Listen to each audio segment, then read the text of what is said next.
ಧರ್ಮಸ್ಥಳದ ತಲೆಬುರುಡೆ ಪ್ರಕರಣಕ್ಕೆ ದಿನಕ್ಕೊಂದು ಟ್ವಿಸ್ಟ್ ಸಿಗ್ತಾ ಇರುವಂಥದ್ದು. ಸರಿಸುಮಾರು 5 ಕಡೆ ಜಾಗದಲ್ಲಿ ಅಗದಿರುವಂಥದ್ದು. ಯಾವುದೇ ಪಳೆಯುಳಿಕೆಗಳು ಸಿಕ್ಕಿಲ್ಲ.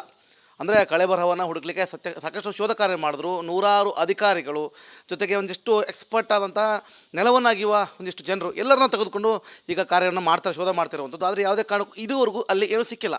ಒಂದಿಷ್ಟು ID ಕಾರ್ಡ್ಗಳು ಒಂದು ರವಿಕೆ ಸಿಕ್ಕಿದೆ ಅನ್ನೋ ಒಂದಷ್ಟು ಮಾಹಿತಿಯನ್ನು ಬಿಟ್ಟರೆ ಸದ್ಯ SIT ಕೂಡ ಅದನ್ನು ಹೊರಹಾಕಿಲ್ಲ. ಈ ಬಗ್ಗೆ ಮಾತನಾಡಲಿಕ್ಕೆ ಜೊತೆಗೆ ಸಾಮಾಜಿಕ ಕಾರ್ಯಕರ್ತ ವಸಂತ್ ಗೇಳ್ ಜೊತೆಗೆ ಮಾತಾಡ್ತಾ ಹೋಗ್ತೀನಿ. ಸರ್, ಪ್ರಮುಖವಾಗಿ ಈಗ ಇಷ್ಟೊಂದು ತನಿಖೆ ನಡೆಸಿರುವಂಥದ್ದು, ಅದರಲ್ಲೂ ಸಾಕಷ್ಟು ಮುಸುಕುದಾರಿನ ಗ್ರಿಲ್ ಮಾಡಿರುವಂಥದ್ದು, ಈಗ ಒಂದು ಕಡೆಗೆ ಶೋಧ ಕಾರ್ಯ ನಡೀತಾ ಇದೆ, ಏನು ಹೇಳ್ತೀರಿ ಬಗ್ಗೆ?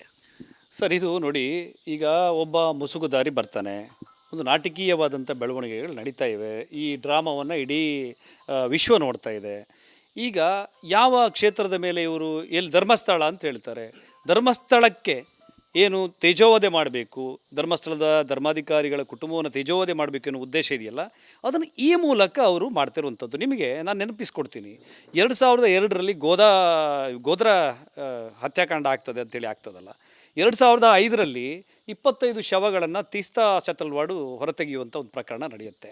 ಅದು ನರೇಂದ್ರ ಮೋದಿಯವರ ಮೇಲೆ ಆರೋಪವನ್ನು ಮಾಡ್ತಾರೆ. ಅದರ ನಂತರ ಅಮೇರಿಕದಲ್ಲಿ ಸಾವಿನ ವ್ಯಾಪಾರಿ ಎನ್ನುವಂಥ ಉಲ್ಲೇಖಗಳು ಬರುವ ಹಾಗೆ ಇವರು ಮಾಡ್ತಾರೆ. ಇಂಟರ್ನ್ಯಾಷನಲ್ ಲೆವೆಲ್ ಪ್ರೊಪಗಂಡ ಮಾಡಿರೋದು. ಆಮೇಲೆ ಅದನ್ನೆಲ್ಲ ಪರಿಶೀಲನೆ ಮಾಡಿದ ನಂತರ ಅದೆಲ್ಲ ಏನು ಸರ್ಕಾರಿ ಅಧಿಕಾರಿಗಳ ಇದರಲ್ಲೇ ಎಲ್ಲ ದಾಖಲೆಗಳಿರುವಂಥ ಶವಗಳಾಗಿರ್ತದೆ. ಅವರು ಜೈಲಿಗೆ ಹೋಗ್ತಾರೆ. ಆಮೇಲೆ ಅವರಿಗೆ ಹೈಕೋರ್ಟಲ್ಲಿ ಬೇಲ್ ಸಿಗಲ್ಲ, ಸುಪ್ರೀಂ ಕೋರ್ಟಲ್ಲಿ ಬೇಲ್ ಆಗುತ್ತೆ. ಅದೇ ತರಹದ ಅದೇ ಐಡಿಯಾವನ್ನು ಇಟ್ಟುಕೊಂಡು ಅದೇ ಮನೋಸ್ಥಿತಿಯವರು ಇಲ್ಲಿ ಧರ್ಮಸ್ಥಳದ ಮೇಲೆ ಈ ಒಂದು ಆಪಾದನೆಯನ್ನು ಹಾಕ್ತಾ ಇರುವಂಥದ್ದು. ಈಗ ನಾಳೆ ದಿವಸ ಈಗ ಏನು ಗುಂಡಿ ಅಗಿತಾ ಇದ್ದಾರೆ, 15 ಹೇಳಿದ್ದಾನೆ, ಅದರಲ್ಲಿ 5 ಆಗದಾಗಿದೆ, 5ರಲ್ಲಿ ಯಾವುದು ಏನು ಕಳೆಬರಹಗಳೇನು ಸಿಕ್ಕಿಲ್ಲ. ನಾಡಿದ್ದು ಸಿಗಲೂಬಹುದು, ಅದು ವಿಷಯ ಅಲ್ಲ. ಯಾಕಂದರೆ ಅಲ್ಲಿ ಅಗೆಯಲ್ಪಡ್ತಾ ಇರುವಂಥ ಜಾಗ ಯಾವುದು ಕೇಳಿದರೆ, ಅಲ್ಲಿ ಈ ಹಿಂದೆ ಯಾವುದು ಸಾರ್ವಜನಿಕವಾಗಿ ಈ ನಮ್ಮ ಪಂಚಾಯತ್ನವರು ಪೊಲೀಸರ ಸುಪರ್ದಿಯ ಮೇರೆಗೆ ಅಲ್ಲಿನ ಏನು ಈಗ ದೂರುದಾರ ಇದ್ದಾರಲ್ಲ ಅವನು ಅನ್ನುವ ಒಂದು ಗುಮಾನಿ ಇದೆ, ಅವರೆಲ್ಲ ಸೇರಿ ಅಲ್ಲೇ ದಫನ್ ಮಾಡಿರುವಂಥದ್ದು ಆ ಭಾಗದಲ್ಲೇ. ಅದರಲ್ಲಿ ಸ್ಮಶಾನ ಇತ್ತು ಹಾಗಾದ್ರೆ ನೀವು ಹೇಳೋದು? ಸ್ಮಶಾನ ನೋಡಿ ಸರ್, ಹಿಂದೂ ರುದ್ರಭೂಮಿ ಅಂತ ಹೇಳಿದರೆ ಒಂದು 50 ಅಡಿ ಒಳಗಡೆ ಇರುವಂಥದ್ದೊಂದು ಅಲ್ಲಿ ನಮಗೆ ಸುಡಲಿಕ್ಕೆ ಮಾತ್ರ ಅವಕಾಶ ಇರುವಂಥದ್ದು. ಈಗ ಕೆಲವು ದಫನ್ ಮಾಡಬೇಕಾದ್ರೆ ನಮ್ಮದು ಕ್ರೈಸ್ತರಲ್ಲಿ ಮತ್ತು ಮುಸ್ಲಿಮರಲ್ಲಿ ಹುಗಿತಾರೆ, ನಮ್ಮಲ್ಲಿ ಹಿಂದೂಗಳಲ್ಲಿ ಸುಡುವಂಥದ್ದು. ಹಾಗಾಗಿ ಸ್ಮಶಾನದ ಒಳಭಾಗದಲ್ಲಿ ಸುಡಲಿಕ್ಕೆ ಆಗೋದಿಲ್ಲ. 1982 ಇಂದ ಇಲ್ಲಿಯ ತನಕ ಏನೇನಿದೆ ಎಲ್ಲವೂ ಕೂಡ ದಾಖಲೆಗಳು ಪಂಚಾಯತ್ನಲ್ಲಿದೆ ಅನ್ನೋದನ್ನು ನೀವು ಪಂಚಾಯತ್ನ ಅಧ್ಯಕ್ಷರು ಮೊನ್ನೆ ಸ್ಟೇಟ್ಮೆಂಟನ್ನು ಕೊಟ್ಟಿದ್ದಾರೆ. ಎಲ್ಲಿ ಹೊಳೆ ಭಾಗದಲ್ಲಿ ಆ ಶವ ಸಿಕ್ಕಿದಾಗ ಯಾವ ಜಾಗ ಏನು ಸರ್ಕಾರಿ ಜಾಗ ಏನಿದೆ ಅಲ್ಲಿ ಅದನ್ನು ದಫನ್ ಮಾಡಿರೋದ್ರ ಬಗ್ಗೆ ದಾಖಲೆ ಇದೆ. ಕೆಲವು ಶವಗಳನ್ನು ಎಲ್ಲೆಲ್ಲಿ ಮಾಡಲಾಗಿದೆ ಅನ್ನೋದು ಪಂಚಾಯತ್ ಅಧಿಕಾರಿಗಳು ಅದೆಲ್ಲವನ್ನು ಕೂಡ ದಾಖಲೆ ಇಟ್ಕೊಂಡಿದ್ದಾರೆ. ಹಾಗಾಗಿ ಎಲ್ಲಿ ಶವ ಹುಗಿಯಲ್ಪಟ್ಟಿದೆ ಅಲ್ಲೇ ಇವರು ಅಗಿತಾ ಇರುವಂಥದ್ದು. ನಾಳೆ ಎಲ್ಲಾದರೂ ಮೂಳೆ ಸಿಕ್ಕಿದ್ರು ಕೂಡ ಯಾರೋ ಮರ್ಡರ್ ಮಾಡಿ ಹಾಕಿದ್ದಾರೆ ಅಂತ ಅರ್ಥ ಅಲ್ಲ. ಅದೆಲ್ಲ FSL ವರದಿ ಹೋಗುತ್ತೆ, ಒಂದಿಷ್ಟು ಚರ್ಚೆಗಳಾಗ್ತವೆ, ಆ ದಿನಾಂಕದಲ್ಲಿ ಅವರು ತೀರ್ಕೊಂಡಿದ್ರ ಅನ್ನೋ ವ್ಯವಸ್ಥೆಗಳು ಬರುತ್ತೆ. ಅದು ಬೇರೆ ಒಂದು ಕಡೆ ಇಟ್ಬಿಟ್ಟೋಣ ಅದನ್ನ. ಪ್ರಮುಖವಾಗಿ ಈಗ ಸದ್ಯ ನಡೀತಿರೋ ವ್ಯವಸ್ಥೆ ಏನು ಅಂತಂದರೆ, ಆ ಮುಸುಕುದಾರಿ ವ್ಯಕ್ತಿ ಒಂದಿಷ್ಟು ಜಾಗಗಳನ್ನ ತೋರಿಸಿರುವಂಥದ್ದು. ತಾವು ಹೇಳೋ ಹಾಗೆ ಆ ಹಿಂದೆ ನೀವು ಹೇಳಿದ 82 ಅಂತ ಹೇಳಿದ್ರಿ, 88 ಅಂತ ಹೇಳಿದ್ರಿ. ಆ ಸಮಯದಲ್ಲಿ ಒಂದು ವೇಳೆ ಈ 88ಅಲ್ಲಿ ಈ ಒಂದು ಮುಸುಕುದಾರಿ ವ್ಯಕ್ತಿ ಇದ್ದ ಹಾಗಾದರೆ ಅವನಿಗೆ ಈ ಬಗ್ಗೆ ಐಡಿಯಾ ಇದೆನಾ? ಅಲ್ಲ, ನನಗೆ ಅದ್ರ ಬಗ್ಗೆ ಮಾಹಿತಿ ಇಲ್ಲ, ತನಿಖೆಯಿಂದಲೇ ಗೊತ್ತಾಗುತ್ತೆ. ಈಗ ನಾನು ಹೇಳುವಂಥದ್ದು ಇದನ್ನು ಯಾಕೆ ಮಾಡ್ತಾ ಇದ್ದಾರೆ ಅನ್ನೋದು ನಾನು ಜನರಿಗೆ ಗೊತ್ತಾಗಬೇಕು ಅಂಥೇಳಿ ಈ ಹೋರಾಟದ ಈ ಷಡ್ಯಂತ್ರದ ಭಾಗವಾಗಿರುವಂಥ ಒಬ್ಬ ವ್ಯಕ್ತಿ, ಒಬ್ಬ ಸುಳ್ಳುಗಾರ ಮೊನ್ನೆ ಯೂಟ್ಯೂಬ್ ಚಾನಲಲ್ಲಿ ಲೈವ್ ಬಂದ್ಕೊಂಡು ಹೇಳ್ತಾ ಇದ್ದ, ಅದು 24 ವರ್ಷದ ಹುಡುಗಿದು ತಲೆಬುರುಡೆ ನಾವು ತೆಗೆದಿರೋದು ಅಂತ ಹೇಳ್ತಾನೆ. ನಾನು ವಿಡಿಯೋದಲ್ಲಿ ನೋಡಿದ ಪ್ರಕಾರ ಅದು ವಾರ್ನಿಷ್ ಆದಂಗಿದೆ. ಆ ಸ್ಕಲ್ಲಲ್ಲಿ ಯಾವುದೇ ಮಣ್ಣಿನ ಕಣಗಳು ಇದ್ದಂಗಿಲ್ಲ. ಇವನೆಲ್ಲೋ ಮ್ಯೂಸಿಯಮಿಂದನೋ ಎಲ್ಲಿಂದನೋ ಎತ್ಕೊಂಡು ಬಂದಿದ್ದಾನೆ ಆ ತಲೆಬುರುಡೆ ಅನಿಸುತ್ತೆ. ಮೊದಲು ಏನು ಇವನಿಗೆ ತಲೆಬುರುಡೆ ಸಿಕ್ಕಿದೆಯಲ್ವಾ ಆ ಭಾಗದಲ್ಲಿ ಆಗಿದ್ದು ಅಲ್ಲೇನು ಸಿಗತ್ತೆ ಅಂತ ನೋಡಬೇಕಿತ್ತು. ಇನ್ನು FSL ರಿಪೋರ್ಟು ಅಧಿಕಾರಿಗಳಿಗೆ ಸಿಗುವಂಥದ್ದು. SIT ತನಿಖೆ ಹೆಂಗಾಗತ್ತೆ ಅಂತ ಹೇಳಿದರೆ, ಈ ಹಿಂದೆ ಹೇಳಿದ್ನಲ್ಲ ಗುಜರಾತ್ ಆ ಪ್ರಕರಣದಲ್ಲೂ ಕೂಡ SIT ತನಿಖೆನೇ ಮಾಡಿ ಆಮೇಲೆ ಆರೋಪ ಮಾಡಿದವರ ಮೇಲೆ ಪ್ರಕರಣ ದಾಖಲಾಗಿರುವಂಥದ್ದು. SIT ತನಿಖೆ ಆಗುವಂಥ ಸಂದರ್ಭದಲ್ಲಿ ಯಾರಿಗೂ ಕೂಡ ಅವರು ವರದಿಯನ್ನು ಮಾಹಿತಿಯನ್ನು ಕೊಡೋದಿಲ್ಲ. ಹಾಗಿದ್ರೆ ಇವನಿಗೆ ಈ ಯೂಟ್ಯೂಬಲ್ಲಿ ಕೂತ್ಕೊಂಡು ಓದಿರುವ ಸುಳ್ಳುಗಾರನಿಗೆ ಹೆಂಗೆ ಅದು 24 ವರ್ಷದ ಹುಡುಗಿಯ ತಲೆಬುರುಡೆ ಅಂತ ಗೊತ್ತಾಯಿತು? ಅವನನ್ನು ಕೂಡ ತನಿಖೆಗೆ ಒಳಪಡಿಸಬೇಕು. ಈ ಹಿಂದೆ ಇಲ್ಲೆಲ್ಲ ತಲೆಬುರುಡೆಗಳಿವೆ ಅಂಥೇಳಿ ಈ ಜಯಂತ್ ಎನ್ನುವಂಥ ವ್ಯಕ್ತಿ ಒಬ್ಬ ಸುಳ್ಳುಗಾರ ಇದನ್ನು ಹೇಳಿದ್ದಾನೆ.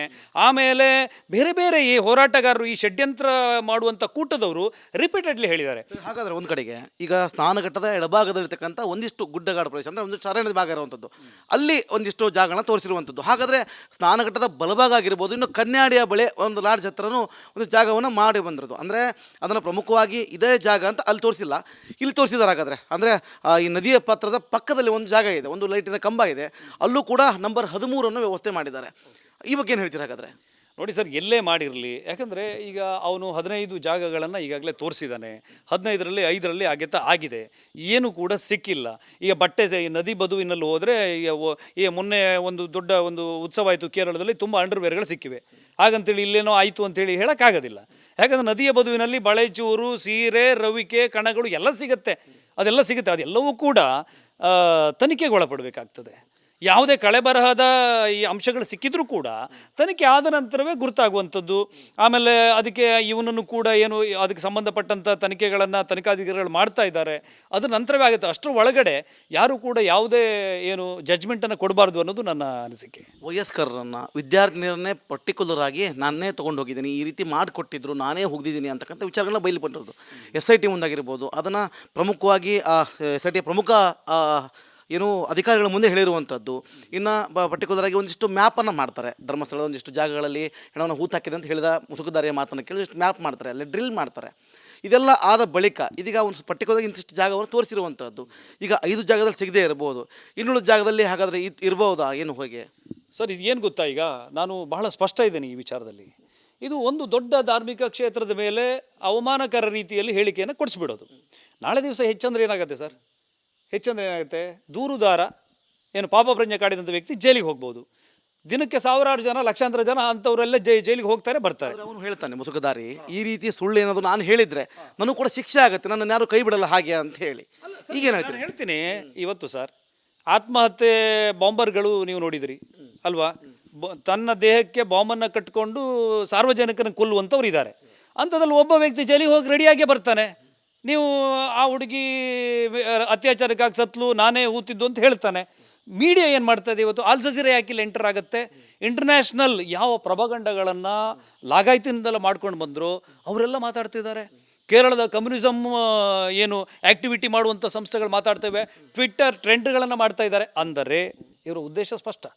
ಈಗ ನಾಳೆ ಅದು ಆಗೋದು, ಈಗ ಒಬ್ಬ ಹೇಳ್ತಾ ಇದ್ದಾರೆ, ಒಬ್ಬರು ವಕೀಲರು 1.5 ವರ್ಷ 2 ವರ್ಷ ಹೋಗುತ್ತೆ ಅದು ತನಿಖೆ ಅಂತ ಹೇಳ್ತಾರೆ.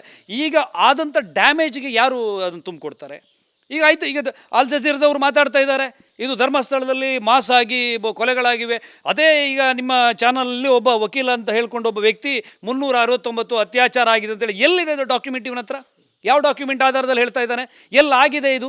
ಇದೇ ರೀತಿಯ ನರೇಷನನ್ನು ಇವರು ಕ್ರಿಯೇಟ್ ಮಾಡ್ಕೊಂಡು ಹೋಗ್ತಾ ಇರುವುದೇ ನಾವು ಧಿಕ್ಕರಿಸ್ತಾ ಇರೋದು. ತನಿಖೆ ಆಗಲಿ ಸರ್, ತನಿಖೆ ಆಗಲಿ, ಅದೆಲ್ಲವೂ ಆಗಲಿ. ಆಮೇಲೆ ಈ ಆರೋಪಗಳನ್ನು ಸೋಷಿಯಲ್ ಮೀಡಿಯಾದಲ್ಲಿ ಬರೆದವರು, ಯೂಟ್ಯೂಬಲ್ಲಿ ಮಾತಾಡಿದವರು, ಏನು ನನಗೆ ಒಬ್ಬ ಮೊನ್ನೆ ಸುಳ್ಳುಗಾರ ಹೇಳ್ತಾ ಇದ್ದ 24 ವರ್ಷದ ಹುಡುಗಿದು ಅಂತೇಳಿ. ಯಾಕಂದರೆ ಜನರಲ್ಲಿ ಒಂದು ಭಯ ಬೀಳಿಸುವಂತಹ ಒಂದು ಮಾತುಗಳನ್ನು ಹೇಳುವ ಮೂಲಕ ನಮ್ಮ ಕ್ಷೇತ್ರಕ್ಕೆ ಇವರು ಕಳಂಕ ತರುವಂಥದ್ದು. ಅದ್ರ ಜೊತೆಗೆ ಧರ್ಮಸ್ಥಳವನ್ನು ಇವತ್ತು ಯಾವುದೋ ಒಂದು ಸ್ಟೇಟ್ಮೆಂಟ್ನಲ್ಲಿ ಲೆಟರ್ ನೋಡಿದೆ, ಧರ್ಮಸ್ಥಳದ ಇದನ್ನು ಸರ್ಕಾರಕ್ಕೆ ಕೊಡಬೇಕು ಅಂತ.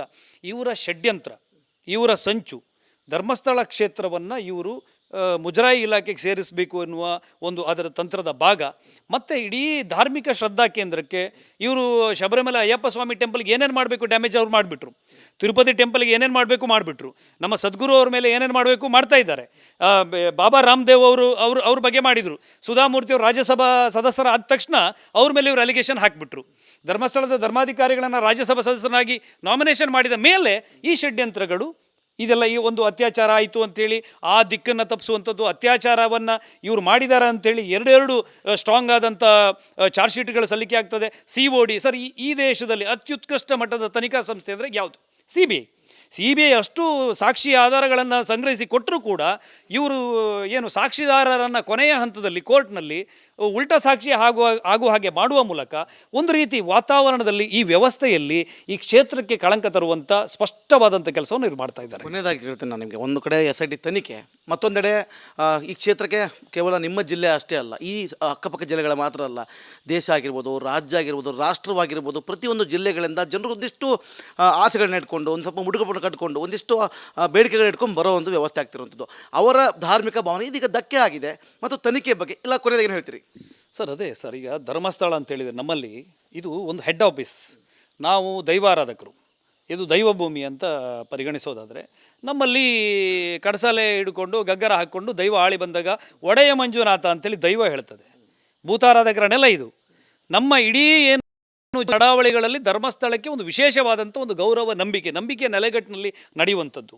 ಈ ನಂಬಿಕೆಯ ಏನು ನೆಲೆಗಟ್ಟಿನ ಹೆಡ್ ಆಫೀಸ್ ಕೇಂದ್ರ ಬಿಂದುವಿನ ಮೇಲೆ ಇವರು ಗುರಿಯನ್ನು ಮಾಡಿದಾಗ ಅದು ಈ ದಾಳ ಯಾವುದು, ಒಂದು ಸಣ್ಣ ಏಕಶಿತ ಒಬ್ಬ ಜೈಲಿಗೆ ಹೋಗೋಕ್ಕೆ ರೆಡಿಯಾಗಿರೋರನ್ನ ತಗೊಂಡು ಬಂದು ಇಟ್ಕೊಂಡು ಮಾಡ್ತಾ ಇರುವಂಥದ್ದು. ಅಂದರೆ ಇವ್ರ ಉದ್ದೇಶ ಭಾಳ ಸ್ಪಷ್ಟ. ಕಮ್ಯುನಿಸ್ಟರು ತನ್ನ ಏನು ಆ ನೋವಿಗೆ, ಆ ಅವಮಾನಕ್ಕೆ ಈ ಬೇರೆ ಬೇರೆ ಸಂಚುಗಳನ್ನು ಕ್ರಿಯೇಟ್ ಮಾಡ್ತಾ ಇದ್ದಾರೆ, ಬೇರೆ ಬೇರೆ ಸುಳ್ಳು ದಾಖಲೆಗಳನ್ನು ಕೊಡ್ತಾರೆ. ಅದು ಸುಳ್ಳು. ಈಗ ನಿಮ್ಮ ಮೇಲೆ ನಾನೊಂದು ಆರೋಪ ಮಾಡಿಬಿಡೋದು, ಸರ್ ನೀವು ಅತ್ಯಾಚಾರ ಮಾಡಿಬಿಟ್ರಿ, ನೀವು ಅದನ್ನು ಅಲ್ಲ ಅಂತೇಳಿ ಪ್ರೂವ್ ಮಾಡ್ಕೊಳಕ್ಕೆ 5-6 ವರ್ಷ ಕ್ಷೇತ್ರದ ನಂಬಿಕೆ ಹೋಯ್ತಲ್ಲ. ಅಗ್ನಿ ದಿವ್ಯದಿಂದ ಎದ್ದು ಬರಲಿಕ್ಕೆ ಒಂದಿಷ್ಟು ಕಾಲ ಬೇಕು. ಸೀತೆ ಮೇಲೆ ಆರೋಪ ಬಂದಾಗ ಅದಕ್ಕೊಂದು ಸಮಯ ತಗೊಳ್ತು, ಕೃಷ್ಣನ ಮೇಲೆ ಆರೋಪ ಬಂದಾಗ ಒಂದಷ್ಟು ಸಮಯ ತಗೊಳ್ತು, ರಾಮನ ಮೇಲೆ ಆರೋಪ ಬಂದಾಗಲೂ ಒಂದಿಷ್ಟು ಸಮಯ ತಗೊಳ್ತು. ಆದರೆ ಅಲ್ಲಿಯ ತನಕ ಆಗುವಂಥ ಅವಮಾನ, ಕ್ಷೇತ್ರಕ್ಕಾಗುವಂಥ ಅವಮಾನ, ಇದಕ್ಕೆ ಯಾರು ಬೆಲೆ ತೆರ್ತಾರೆ? ಅಂದರೆ ಈ ಷಡ್ಯಂತ್ರದ ಭಾಗವಾಗಿರುವವರೆಲ್ಲರೂ ಕೂಡ ಅವರೆಲ್ಲರ ಮೇಲೂ ಈ ಕಾನೂನು ಪ್ರಕಾರವಾದಂಥ ಕ್ರಮವನ್ನು ಕೈಗೊಳ್ಳಬೇಕು. ಇದು ವಸಂತ ಕಿಳಿಯಾರವರ ಮಾತು ಅಂತ ಹೇಳ್ಬೋದು. ಒಂದೆಡೆ ಹೇಳೋ ಥರ ಏನದಂದರೆ, ಒಂದು ಕಡೆಗೆ SIT ತನಿಖೆ ನಡೀತಾ ಇದೆ, ತನಿಖೆ ಆಗಲಿ, ಸತ್ಯಾಸತ್ಯತೆಗಳು ಆಚೆ ಬರಲಿ. ಆದರೆ ಒಂದು ಅಂತೂ ಸತ್ಯ, ಈ ಒಂದು ಕ್ಷೇತ್ರದ ಮೇಲೆ ಒಂದಿಷ್ಟು ಜನ ಷಡ್ಯಂತ್ರ ಮಾಡ್ತಾ ಇದ್ದಾರೆ, ಅದು ಕೊನೆಗೊಳ್ಳುತ್ತೆ ಅನ್ನೋ ಮಾತನ್ನು ವಸಂತ ಕಿಳಿಯಾರವರು ಹೇಳುವಂಥ ಮಾತು ಅಂತ ಹೇಳ್ಬೋದು. ಕ್ಯಾಮ್ರಾ ಪರ್ಸನ್ ಶೇಖರ್ ಕೊಪ್ಪ ಜೊತೆ ಮಾರುತಿ BM, ರಿಪಬ್ಲಿಕ್ ಕನ್ನಡ, ಮಂಗಳೂರು.